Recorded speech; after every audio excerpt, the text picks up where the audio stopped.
Hi. இப்போ யோகா வந்துட்டு யார் யாரெல்லாம் செய்யக்கூடாது, எப்படி செய்யக்கூடாது அப்படிங்கிறத பார்த்துடலாம். இப்போது நைட்டில் நம்ம முழிச்சிருந்தோம் அப்படின்னா, அதிக நேரம் நம்ம முழிச்சிருந்தோம் அப்படின்னா காலையில் எழுந்திரிச்சோன்னா யோகா செய்யக்கூடாது. நெக்ஸ்ட்டு பார்த்திங்கன்னா, பெண்கள் வந்து பீரியட்ஸ் டைம், மாதவிடாய் நேரம் இருக்குல்ல, அந்த நேரத்தில் வந்து பெண்கள் வந்து யோகா பண்ணக்கூடாது. சில வார்ம்-அப் வந்து அவங்களால முடிஞ்சிச்சு அப்படின்னா பண்ணலாம்.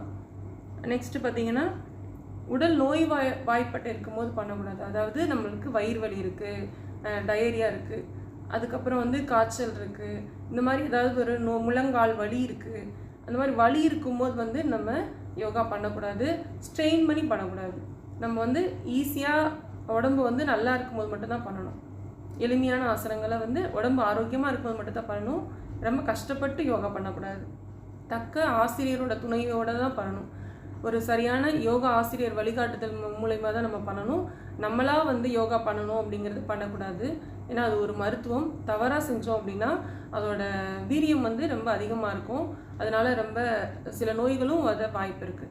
ஆசிரியரோட துணையோடு மட்டும்தான் யோகா பண்ணணும்.